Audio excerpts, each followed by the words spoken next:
Selim, on te connaît au travers des émissions dans lesquelles on t'a suivi et au travers de tes réseaux sociaux parce que tu dis tout ce que tu penses sur tes réseaux sociaux et ça, depuis qu'on te connaît aujourd'hui. Par contre, personnellement, on te connaît pas plus que ça. Je me suis dit que c'était judicieux de te faire un 50 personnel. C'est parti, c'est maintenant.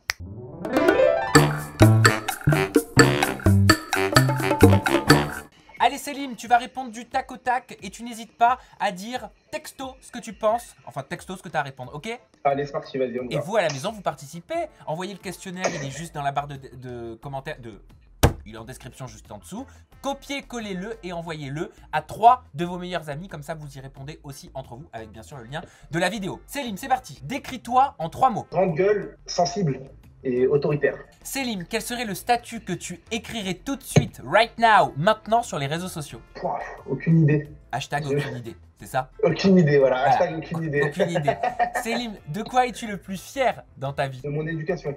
Décris-toi en une phrase maintenant. La victoire aime l'effort. Ok, C'est une citation que je kiffe. Voilà. ok. Quelle est ta définition de l'amour? Je reprendrai la phrase de Tokyo dans la Casa de Papel qui dit l'amour, c'est deux personnes sur une balançoire. En gros, c'est l'équilibre est constamment rompu par la monotonie, la lassitude, et après, elle finit, elle dit et par les gens comme moi. Pourquoi Voilà. penses-tu que certains couples finissent par se tromper? Ce que je viens de te dire juste avant, la monotonie, la lassitude et les tentations, surtout, sont de plus en plus présentes. Quand on est en couple, Selim, et qu'on couche avec quelqu'un d'autre, est-ce que c'est trompé? Alors, si on couche sans sentiment.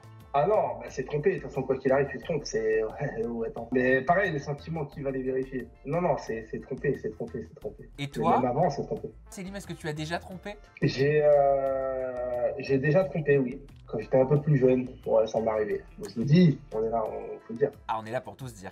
Est-ce que tu serais prêt à sacrifier ta carrière professionnelle par amour pour une fille? Oui, alors sacrifier, ça dépend, mais en tout cas, oui, faire passer en avant ma relation amoureuse, oui. Parce que là, encore une fois, on est dans le sincère, on est dans l'humain. Donc l'humain avant le matériel, toujours.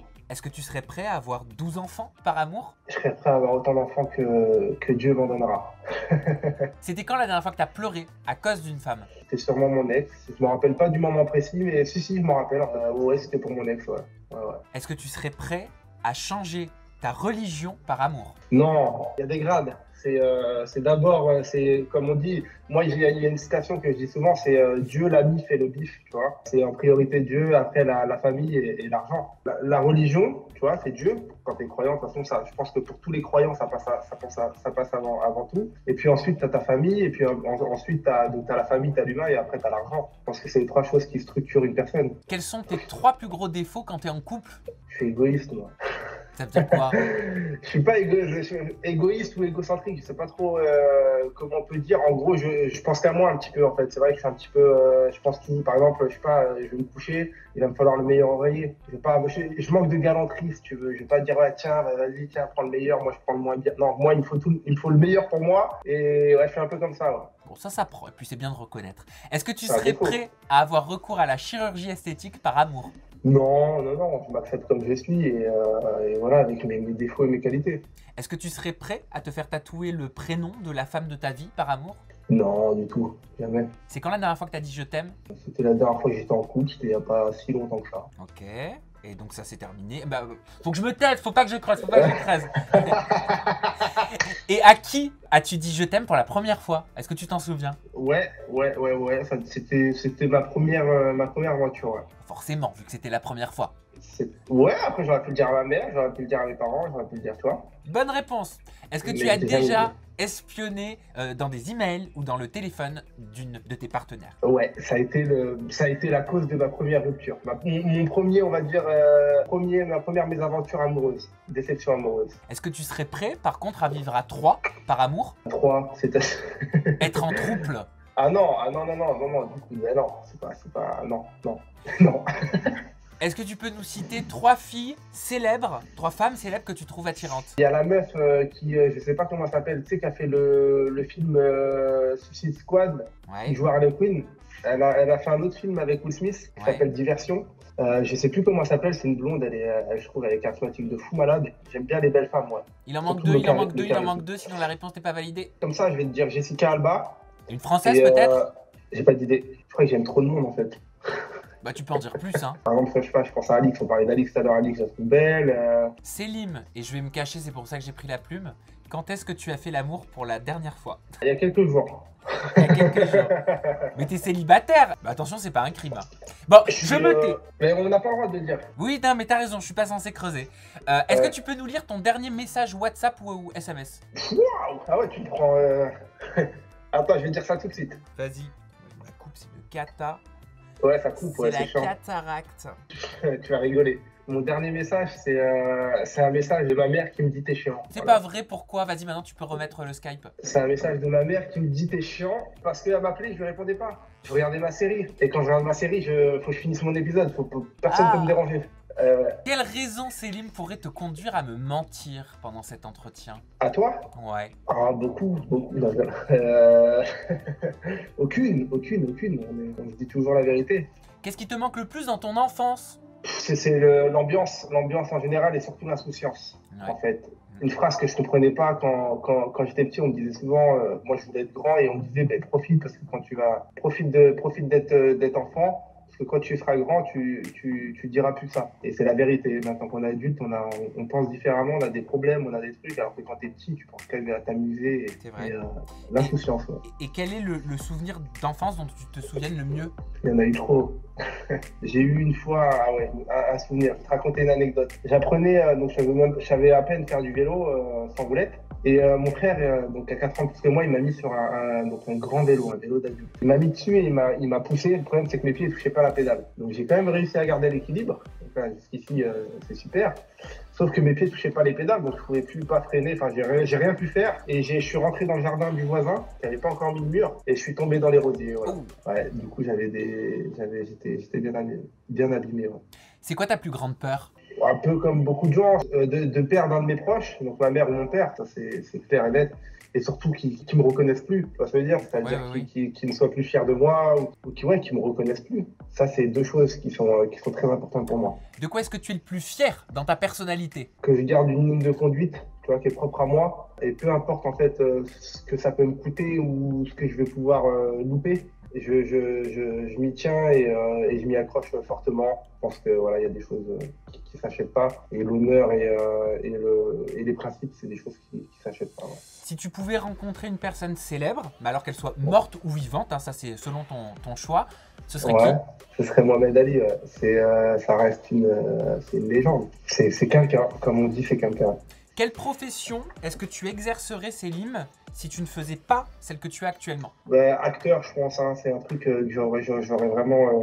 J'ai toujours rêvé de faire ça. Ouais, je pense que c'est acteur. Ouais. Qu'est-ce que tu ferais s'il ne te restait plus que 24 heures à vivre? Là, tu l'apprends maintenant. Je pense que je passe 95% de mon temps à prier et à essayer de me faire pardonner auprès des gens à qui j'ai pu causer du tort ici-bas. Et puis faire un examen de conscience. Je pense que ce serait la priorité. Et puis après, voilà, profiter de ma famille, etc. Mais ce serait vraiment de préparer mon voyage. Quel sport que tu n'as jamais pratiqué, est-ce que tu aimerais essayer? J'ai tout fait. Ok.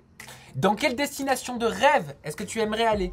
Las Vegas, pour la boxe. Si là, tout de suite, maintenant, il y a un chèque là, de 100 000 € qui tombe du ciel et tu es obligé de le donner, de l'offrir à une association caritative, laquelle est-ce que tu choisirais? C'est difficile parce que pour moi, il n'y a pas de privilégié dans la misère, mais je pense que je le donnerais en priorité à des gens qui en ont le besoin, des associations qui viennent en aide à la fois des gens victimes de la guerre, qui dans l'immédiat ont besoin de manger et de boire et de machin, ou des gens touchés par la famine, etc.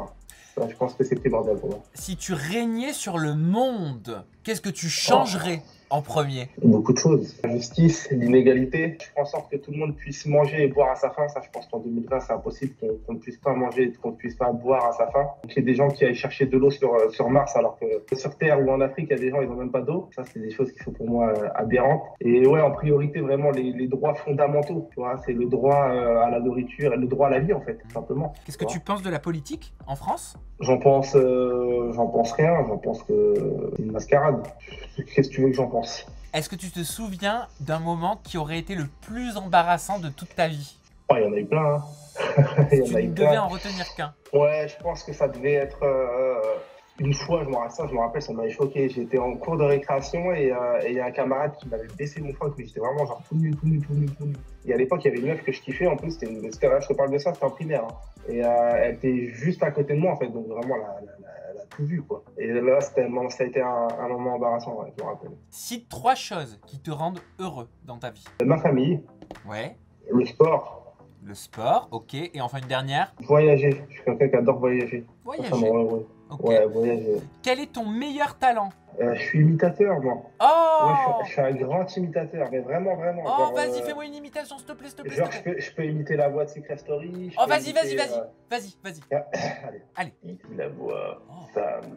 Hier, la voix t'avait confié une mission. Oh. Mais la voix n'est pas contente. C'est tout pour le moment. Oh là là là là, qu'est-ce que tu sais faire d'autre? C'est bluffant. Ouais, qu'est-ce que je pouvais te faire d'autre? Ouais, les accents, je peux t'imiter des accents, je peux t'imiter des gens, je peux t'imiter des trucs. Enfin, après, c'est dans le moment comme ça, tu vois. C'est dans le moment, c'est dans le mood. Dans le moment, Voilà. Dans le mood, voilà, exactement. Est-ce que tu penses, Selim, que tout le monde a le droit à une seconde chance? Bien sûr, bien sûr. Ok, Nous-mêmes, on aspire à avoir une deuxième chance. c'est vrai. Ou avoir le droit au pardon. Donc je pense qu'il faut l'accorder aussi aux autres, dans la limite du raisonnable, bien sûr. C'est vrai aussi. Mais on a tous le droit. Ouais. Si nous étions enfermés tous les deux pendant 3 heures dans un ascenseur, qu'est-ce qu'on se dirait? On se dirait la même chose qu'on est en train de se dire actuellement, en toute intimité, en toute sincérité. Enfin, même si on n'est pas en toute intimité. Une interview non filmée. Exactement, voilà. Si ta vie était une chanson célèbre, ce serait laquelle? Ouais. Ce serait une musique de Wallen, celle qui dit non. Ah, ceux qui disent oui et ceux qui disent Et non. ceux qui disent non. Non, déserter le front. Et ceux qui disent oui et ceux qui disent non. Moi je dis C'est non, c'est ça? Et c'est exactement ça. Si ta vie était un livre, quel serait le titre? Simplement moi. Simplement moi, ok. Voilà. D'après toi, il y a quoi après la mort? C'est la vie qui continue. Il y a le jugement, il y a tout ça. Moi, je suis quelqu'un de très croyant, tu vois ce que je veux dire. Je suis quelqu'un de très croyant et en même temps très réfléchi aussi, parce qu'il n'y a pas de bonne croyance sans intelligence. Je pars du principe que même quand je dors, tu vois, même pendant mon sommeil, je suis pas totalement inconscient. Je passe des choses, je rêve, je ressens des sensations, j'ai le vertige, j'ai des désirs, j'ai des choses. Donc pour moi, il est évident que quand on meurt, il y a quelque chose. Pour moi, ça serait dommage, ça serait triste de vivre autant d'amour, d'aimer ses parents, d'aimer des gens, d'aimer des trucs, pour qu'après il se passe rien, ça n'a pas de sens. Il y aura forcément quelque chose. Si tu pouvais te réveiller demain matin avec un talent, mais que tu n'as pas, ce serait lequel? En tout cas, lequel tu choisirais? La musique. J'ai toujours rêvé d'être chanteur. Ah ouais, c'est un truc, franchement. J'essaye, hein, tu sais, que j'essaye dans ma voiture de chanter et tout. J'ai l'impression des fois que je suis trop chaud. Et en fait, j'enregistre et c'est de la merde. Mais ouais, j'aimerais bien avoir une vraie voix. Je pense que là, je ferais l'unanimité. Où est-ce que tu te vois dans 20 ans? Dans 20 ans, je me vois, dans 20 ans, donc j'aurai 46 ans. Dans 20 ans, je me vois avoir une vie simple, en fait, comme mes parents, une vie familiale. Ouais, une vie simple, une vie lambda, être monsieur tout le monde, voilà, avec les enfants, mon bonheur, les choses qui me rendent heureux et les gens que j'aime autour de moi, et ça suffit, parce que c'est ça la vie au final. Ça remonte à quand la dernière fois où t'as pris une mauvaise décision? Bon, il y en a eu plein, hein, il y en a plein. Aujourd'hui, j'ai dû prendre des mauvaises décisions. Je sais pas, si on parle télé, par exemple, mon tournage des 10 couples. Ah, tu regrettes? Ah ouais, parce que ça a été stratégiquement, ça n'a pas été bon pour moi, tu vois, c'est-à-dire. Parce que c'est quelque chose qui est venu, c'est quelque chose qui, en fait, on en avait déjà parlé, mais c'est un tournage que, tu sais, j'avais fait Les Princes, j'avais commencé par cette émission-là, et puis après, j'ai enchaîné dans les 10 couples. Sauf que quand j'ai fait les 10 couples, durant le tournage, j'étais pas connu, parce que j'étais pas passé en diffusion dans Les Princes. Du coup, ouais, ça m'a. Et puis après, surtout après, en fait, parce qu'après Les Princes, j'ai eu plein de grosses opportunités, puisque c'était une saison où je m'étais fait bien remarquer. Sauf que le problème, c'est que j'étais bloqué et je pouvais pas partir parce que j'attendais la diffusion des couples. Je sais pas si tu te rappelles. Je me souviens très bien et d'ailleurs, nos précédentes interviews sont toujours disponibles. Il suffit de taper Voilà. Selim Samzira sur YouTube. Quelle pièce d'une maison aimerais-tu être? Elle est ouf cette question. La cuisine. Ah bah oui, vamos a comer. Est-ce que tu as déjà menti pendant ce tag? Non, du tout. Non. Ok. Et enfin, et c'est la 50e question, bah voilà, c'est ton dernier mot pour terminer cette séquence. Tu me dis ce que tu veux, tu nous partages ce que tu veux. Merci à toi de m'accorder toujours le temps de parole qu'il faut. Oh, c'est gentil. Merci à vous de me suivre. Et puis j'espère que vous vous allez apprécier cette interview et surtout, vous allez apprécier la sincérité et la simplicité. Voilà. Merci. Puisque la simplicité est un art qui n'est pas simple. Voilà. Merci. On va finir sur cette superbe phrase que tu viens de nous lâcher parce que c'est parfait en conclusion. Prenez soin de vous, kiffez, amusez-vous. Et puis à très bientôt. Voilà, en 2.0 et digital pour de nouveaux questionnaires, de nouveaux challenges. Bye bye.